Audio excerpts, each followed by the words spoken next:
Theatrephonic presents Murder in Mind.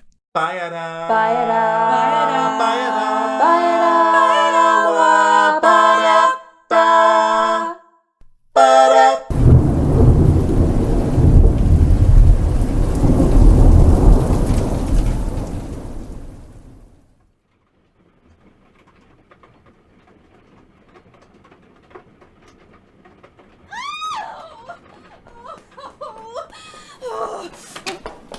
Oh, I can't believe it. I simply cannot believe that man. Does he really think I'll take this lying down? Oh, I will not let him do this to me. Why did he have to go and ruin our perfectly lovely breakfast morning? Are you really surprised, Arla? After what happened at the weekend? That is not the point, Laura. It was just the pool boy. He should have been expecting it. Sorry, I'm not following. What's going on? That no good, rotten arse has just served me with divorce papers. He didn't even give them in person, just had them delivered. And after I attended that stupid function last night on his behalf, and he didn't even turn up. Oh my goodness! Why does he want a divorce? He caught her in bed with another man. Oh. And now, according to the prenup, he thinks he's going to be able to throw me out on the street with nothing. He can't do that! Oh, darling. Technically he can. If your prenup is anything like mine, infidelity means no money. Oh, This is why I won't ever marry. I don't want to have to worry about whether they'll get half my money when we break up. and now I'm going to be turned out of the house and home with nothing but the clothes on my back and the dogs on a lead. I have to go and live with my pathetic excuse for a mother again. My life is ruined. A divorce over something as silly as shagging the pool boy. Oh, Arla, don't worry. As if he hasn't done anything similar. We'll convince him to give you some money. Roger and I are excellent at debating, and you can stay with us in the meantime if you want. Oh, Beatrice, darling, you are the sweetest thing. But I won't let it come to that. I'm not being ruined and forced to depend on the kindness of my friends. I'm going to sort that man out once and for all. Exactly. I'm sure we can find some dirt on him that will convince him to give you a payout. We will help you get through this. Do you three promise to help me, no matter what? Of course. What are friends for? Yes. So, you'll help me kill Damien?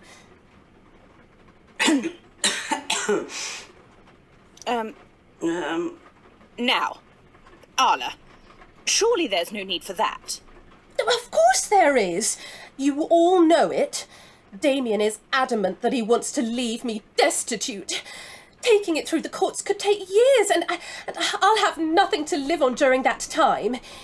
He has been planning this for years, constantly hiring incredibly good-looking staff and leaving me alone for months at a time. He wanted out of the marriage, and he has been trying to entrap me so he wouldn't have to give me anything. Well, I'm not having it. I am calling on the ties of our friendships. I have helped you all through thick and thin, whatever I had to do. But helping you with murder? Excuse me, Laura. Who helped you cover up the insider trading at your firm? And Beatrice, who was your driver when you were stealing that racehorse? Oh, well. And Isabella, I mean. I have never done anything illegal. Maybe not. But who was able to talk your father round when you came out? Even managed to convince him that it would be good for the Radcliffe name. Yeah. I have always been there for you all. And you have to do the same for me, or you betray everything we stand for. All right. All right. I never did like him anyway. Fabulous. Now, we have to get down to business. We must make it look like an accident, or the police will be down on me like a ton of handcuffs. We need to be subtle. Okay. Arla, how about a sneaky drop of arsenic or some such? If you can get him to meet you for a dinner, to talk everything over, a quick slip of it into his wine glass, and bam! He's gone. Talk sense, Bee. They can detect poisons and will definitely test for it when he has a pending divorce.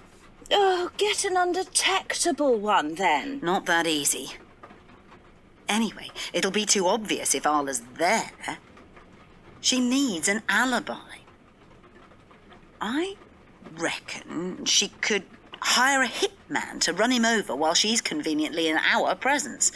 She'd be off scot-free then. And where would she get the money from to pay a hitman? What are husbands for? They can trace that. What do you mean? Money.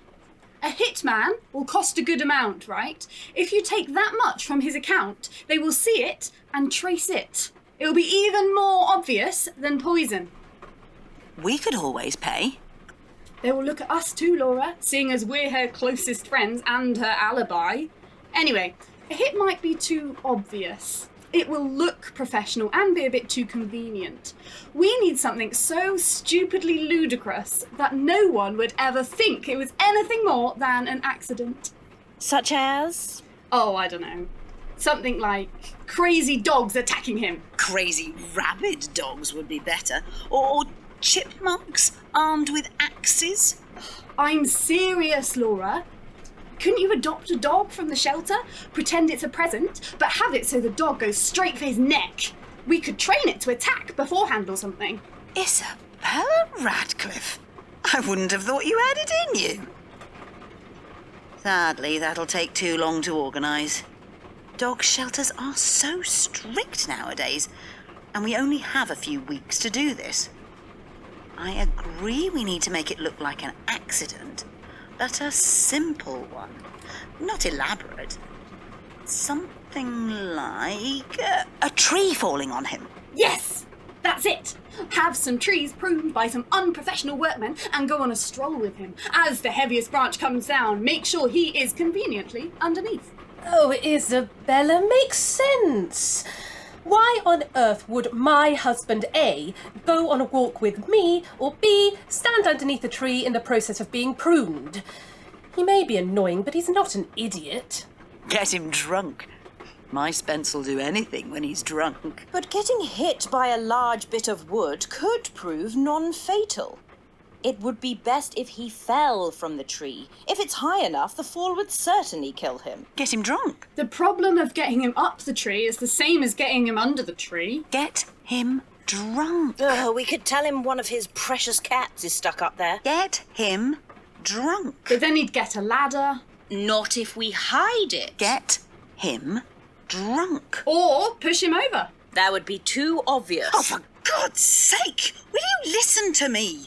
All we need to do is get him drunk. Then he'd be up for anything.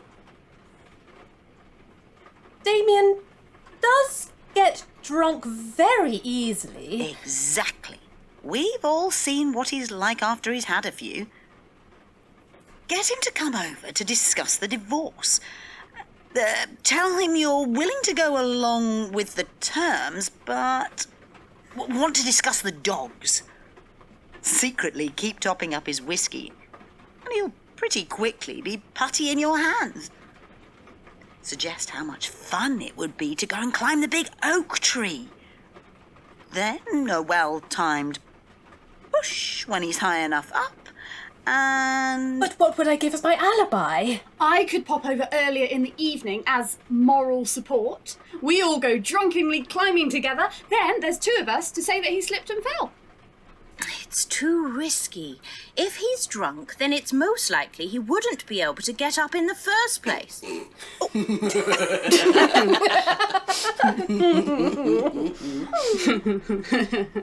We could push him in the lake, Make it look like he went for a nighttime swim and got into difficulties? No, he's too strong a swimmer.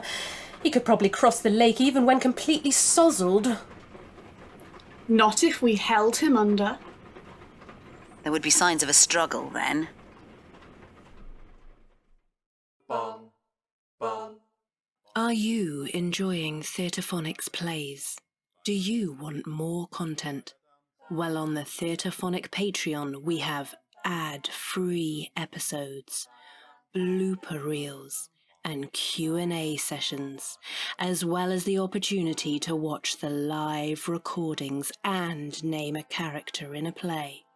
Visit patreon.com/Theatrephonic for more information. That's patreon.com/Theatrephonic to get more of what you love. Bum, bum.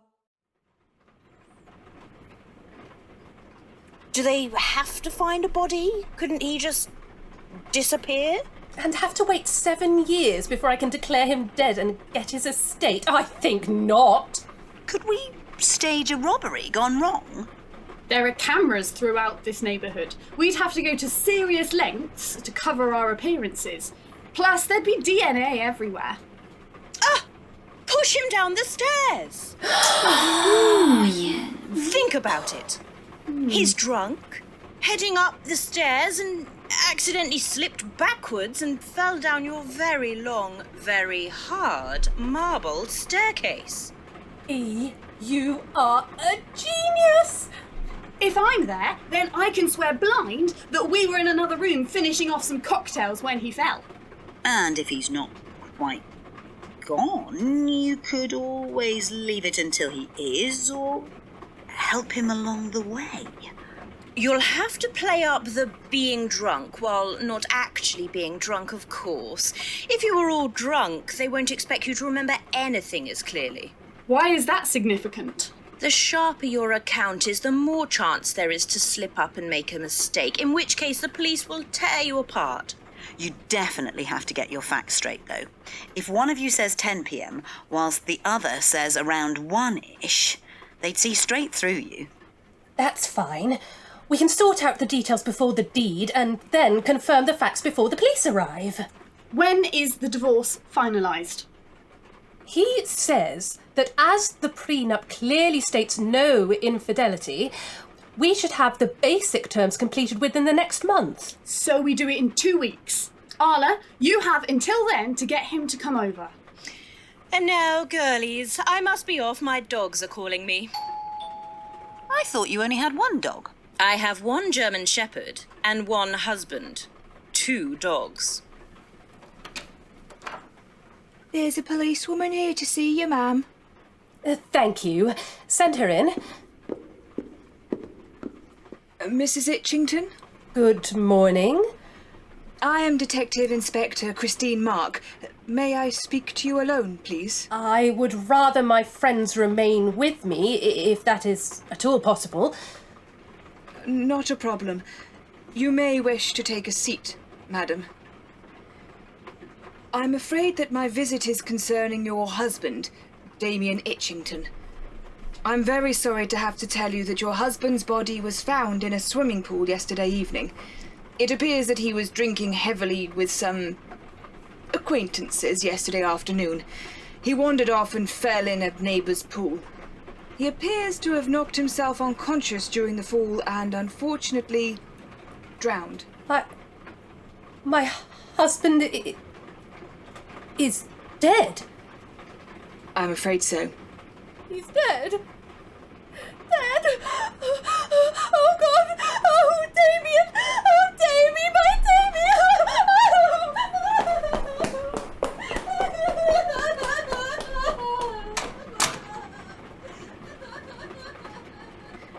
Do any of you want to go and comfort her? It's best to leave her alone at times like these. We will check on her once she's had a bit of time to recover.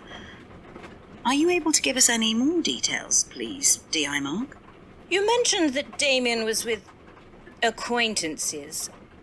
Would these happen to be of the female variety? Young, busty, and most probably blonde. I'm afraid that I can't provide any more details at the moment. I am aware that Damien had very recently separated from his wife and was seeking a divorce. I am sorry to have to ask this, but do you know where Mrs. Itchington was yesterday afternoon and evening? Oh, she was at a charity function in central London. It was very high profile, so there'll be loads of photos of her there. Thank you. This does appear to be an entirely accidental death, but I do have to check all avenues. Of course, Detective, you're just doing your job. Do you need anything further from us or Arla? If not, then we should go and make sure she's okay. No, not at all. We will need her to come to the station to formally identify the body later today or tomorrow, and we will provide her with further details at that time. Here's my card. Please can you ask her to give me a call to arrange to come in? I do hope she'll be all right. Thank you. She will be distraught. She really loved Damien. But we'll take good care of her. Thank you, ladies. She is so lucky to have friends like you. I'll see myself out.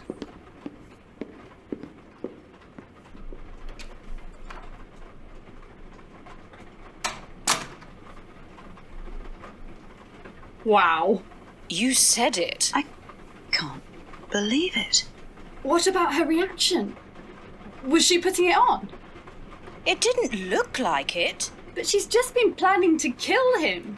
He saved her a whole load of time and effort. Maybe this shows how much she really cared for him and that she wouldn't have been able to go through with it in the end. Has the detective gone? Yep, And I fooled her. of course. You had these idiots fooled too. Fabulous. What? Oh, come on. I couldn't start jumping for joy in front of the police officer, could I? The running out was a nice touch. I had to do that to hide the fact that I was starting to giggle. Damien won't have had time to change his will yet. I get everything! And he saved me a world of effort to get it. You are cold, Arla. Naturally. Glass of champagne, anyone?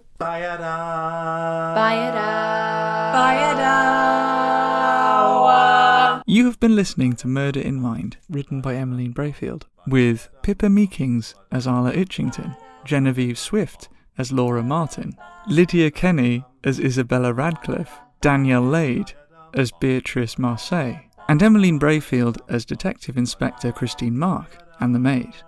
Directed by Emmeline Braefield. Produced by Cat on a Piano Productions. The Theatrephonic theme tune was composed by Jackson Pentland.